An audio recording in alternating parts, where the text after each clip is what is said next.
வணக்கம். காலை நேர பிரதான செய்திகள். விரிவான செய்திகளுக்கு செல்லும் முன்னர் முதலில் தலைப்புச் செய்திகள்.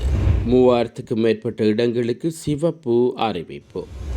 சுற்றுலாத்துறையை குறிவைத்து பரவும் போலி செய்திகள் சட்டம் கடுமையாக்கப்படும்.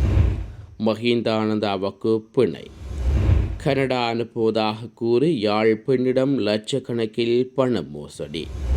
பத்திரமுலையில் உள்ள கல்வி அமைச்சில் பல்வேறு கோரிக்கைகளை முன்வைத்து ஆசிரியர்கள் குழு ஒன்று வளாகத்துக்குள் ஆர்ப்பாட்டத்தில் ஈடுபட்டதால் பதட்டமான சூழ்நிலை ஏற்பட்டுள்ளது. ஆர்ப்பாட்டத்தில் ஈடுபட்டவர்கள் பிரதான அலுவலகத்துக்கு செல்ல முற்பட்டதையும் அங்கிருந்த பாதுகாப்பு அதிகாரிகள் தடுத்துள்ளார்கள். அதன் பின்னர் கல்வி அமைச்சர் தரையில் அமைந்து ஆர்ப்பாட்டத்தை தொடர்ந்து நடத்தி வருகின்றனர். நாட்டில் அனைத்து இராணுவ முகாம்களிலும் இன்று முதல் இராணுவ சிப்பாய்கள் நலன்புரி பிரிவு ஒன்று நிறுவப்படும் என இராணுவ தலைமையகம் தெரிவித்துள்ளது. இராணுவ தளபதி லெப்டினல் ஜெனரல் லசந்த ரொட்டிகோவின் அறிவுறுத்தலுக்கு அமைய இந்த திட்டம் ஆரம்பிக்கப்பட்டுள்ளது. அதன்படி குறித்த சிப்பாய்கள் நலன்புரி பிரிவு அனைத்து இராணுவ முகாம்களிலும் உள்ள கட்டளை அதிகாரியின் மேற்பார்வையின் கீழ் செயற்படும். இதன் மூலம் ஓய்வு பெற்ற அங்கவீனமுற்ற மற்றும் உயிரிழந்த இராணுவ சிப்பாய்களின் குடும்பங்களுக்கான நலன்புரி நடவடிக்கைகள் எளிதாக்கப்படும் எனவும் இராணுவ தலைமையகம் தெரிவித்துள்ளது. மே 19 முதல் 24 வரை 15 மாவட்டங்களில் நடத்தப்பட்ட விசேட டெங்கு ஒழிப்பு திட்டத்தின் கீழ் 128,824 பகுதிகள் ஆய்வு செய்யப்பட்டதாக சுகாதார அமைச்சு தெரிவித்துள்ளது. ஆய்வு செய்யப்பட்ட இடங்களில் 1,19,677 வீடுகள், 557 பாடசாலைகள், 304 பிற கல்வி நிறுவனங்கள், 789 அரசு அலுவலகங்கள், 5,025 தனியார் நிறுவனங்கள், 700 கட்டுமான தளங்கள், 195 தொழிற்சாலைகள், 263 பொது இடங்கள் மற்றும் 514 மத வளாகங்கள் அடங்கும். இவற்றில் 31,145 பகுதிகள் நுளம்பு இனப்பெருக்கம் செய்யக்கூடிய இடங்களாக அடையாளம் காணப்பட்டுள்ளன. இதன்படி 3,916 இடங்களுக்கு சிவப்பு அறிவிப்புகளும் வெளியிடப்பட்டுள்ளன. அதே நேரத்தில் 1,470 இடங்கள் சட்ட நடவடிக்கைகள் எடுக்கப்பட்டுள்ளது.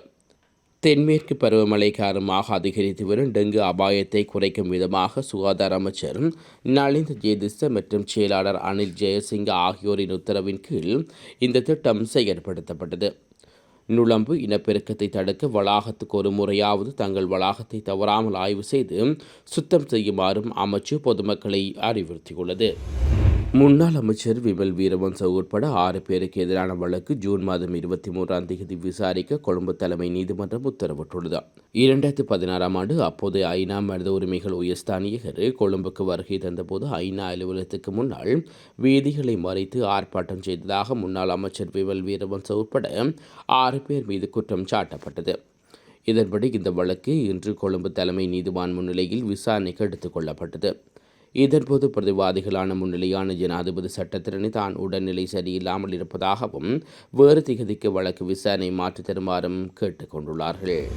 இலங்கையில் சுற்றுலாத்துறையை குறிவைத்து பல்வேறு போலி செய்திகள் மூலம் அரசாங்கத்தை இல்லாமலாக்கும் முயற்சிகள் மேற்கொள்ளப்படுவதாக சுற்றுலாத்துறை பிரதி அமைச்சர் ருவான் ரணசிங்க தெரிவித்துள்ளார். ஊடகங்களுக்கு கருத்து தெரிவிக்கும் போதே அவர் இதனை கூறியுள்ளார். வெலிகம மற்றும் ஆரம்பை பகுதிகளில் இடம்பெற்ற சம்பவங்களை கோடிட்டு காட்டிய பிரதியமைச்சரே இதனை குறிப்பிட்டுள்ளார். முதல் நிகழ்வு வெலிகம பிலிப்பைன்ஸ் நாட்டு ஒருவர் தாக்கல் செய்யப்பட்ட காணொலியில் இது 2024 நடந்த சம்பவம் என்று விசாரணைகளில் கண்டறியப்பட்டுள்ளது. இரண்டாவதாக அரங்கை பகுதியில் பொது இடங்களில் சுற்றுலா பயணிகள் பிகினி அணிவரை தவிர்க்குமாறு ஒரு அறிவிப்பு வெளியிடப்பட்டுள்ளது. அப்பகுதியில் இனப்பதற்றத்தை ஏற்படுத்தும் முயற்சியாகவும் கண்டறியப்பட்டுள்ளதாக பிரதியமைச்சர் குறிப்பிட்டுள்ளார். கொழும்பு நகராட்சி மன்றம் உட்பட முக்கிய உள்ளூராட்சி மன்றங்களில் கட்டுப்பாட்டை ஏற்படுத்த அரசாங்க முஸ்லிம் சமூகத்துடன் இணைந்து பணியாற்றி வரும் நேரத்தில் அரங்கம்பை குறித்த அறிவிப்பு வெளியிடப்பட்டுள்ளது எனவும் பிரதியமைச்சர் ரணசிங்க கூறியுள்ளார். இனப்பதட்டங்களை ஏற்படுத்தவும் தேசத்தை மேம்படுத்துவதற்கான முயற்சிகளை இல்லாமலாக்கவே சிலர் மேற்கொண்ட முயற்சிகளாக இச்சம்பவங்கள் அரசாங்கம் கருதுவதாக பிரதியமைச்சர் சுட்டிக்காட்டியுள்ளார். சுற்றுலாத்துறையை குறிவைத்து பொருளாதாரத்தை தீங்கு விளைவிக்க முயற்சி எந்தவொரு நபரோ அல்லது குழுவோ மீது சட்ட நடவடிக்கை எடுக்கப்படும் எனவும் அவர் தெரிவித்துள்ளார். கடந்த அரசாங்கத்தின் ஆட்சி காலத்தில் தரமற்ற கனிம உர கப்பலை இறக்குமதி செய்தமை தொடர்பில் விளக்கமறியில் வைக்கப்பட்டுள்ள முன்னாள் அமைச்சர் மஹிந்த அழுத்தகமிற்கு பிணை வழங்க கொழும்பு நீதிமன்றம் உத்தரவு பிறப்பித்துள்ளது. லஞ்ச ஊழல் விசாரணை ஆணைக்குழு மற்றும் பிரதிவாதிகள் தரப்பு சட்டத்தரணிகள் முன்வைத்த வாத பிரதிவாதங்களை பரிசீலித்த பின்னர் கொழும்பு தலைமை நீதிவான் லக்மாலி இந்த உத்தரவை பிறப்பித்துள்ளார். இதன்படி சந்தேக நபரை 50,000 ரூபாய் ரொக்கட் தலா 1 மில்லியன் ரூபாய் பெறுமதியான 5 சரித பிணைகளிலும் விடுவிக்க நீதிமன்றம் உத்தரவிட்டுள்ளது. மேலும் பிணைக்காக முன்னிலையாகும் இருவர் நெருங்கிய உறவினர்களாக இருக்க வேண்டும் எனவும் உத்தரவில் பிறப்பிக்கப்பட்டுள்ளது. அத்துடன் சந்தேக நபருக்கு வெளிநாட்டு பயண தடை விதித்து அவரது கடவுச்சீட்டை நீதிமன்றத்தில் ஒப்படைக்குமாறு நீதிமன்றம் உத்தரவிட்டுள்ளது. மேலும் சாட்சியங்களின் அழுத்தம் பிரிவிப்பதை தவிர்க்கவும் விசாரணைகளுக்கு தேவையான உதவிகளை வழங்கவும் சந்தேக நபருக்கு நீதிவான் உத்தரவிட்டுள்ளார்.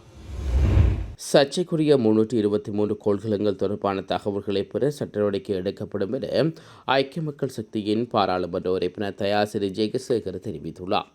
இதேவேளை குறித்த கொள்கலன்கள் மற்றும் அவற்றிலுள்ள பொருட்கள் பற்றிய தகவல்களை வழங்குவதை அரசாங்கம் முற்றிலுமாக நிறுத்திவிட்டதாகவும் கொள்கலன்களை விடுவிப்பது தொடர்பான அனைத்து தகவல்களும் சுங்க அறிவிப்பு நீதிமன்றங்களின் மூலம் பெறப்படும் எனவும் அவர் கூறியுள்ளார்.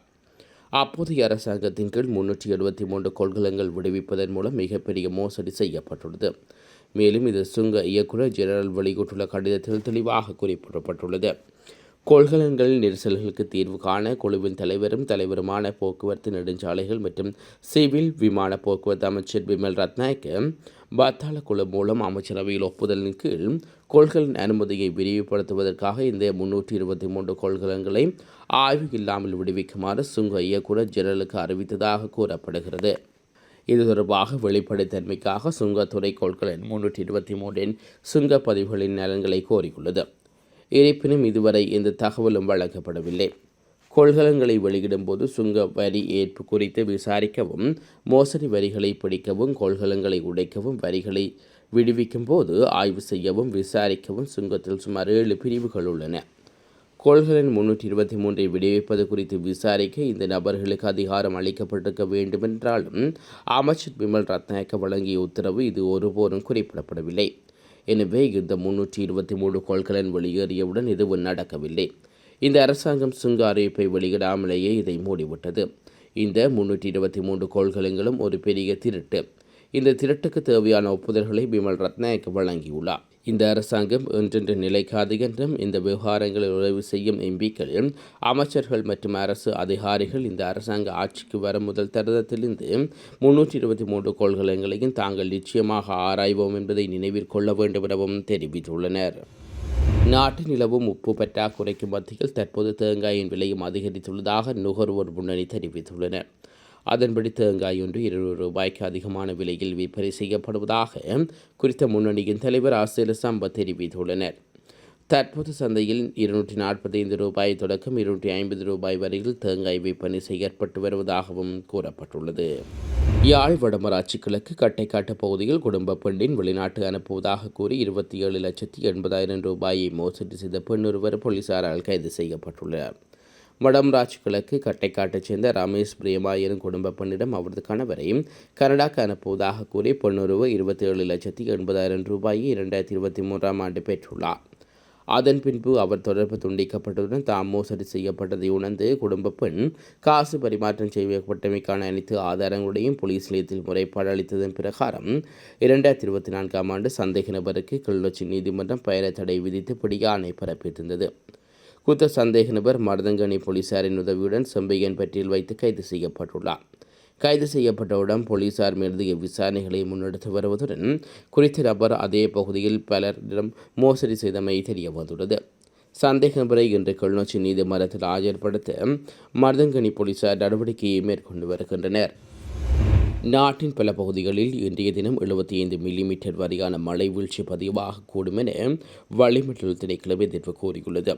சிலாபம் முதல் புத்தளம் வரையிலும் மன்னார் முதல் காங்கேசன்துறை வரையிலும் காற்றானது மணித்தியாலத்துக்கு 40-50 கிலோமீட்டர் வரை அதிகரித்து வீசக்கூடும்.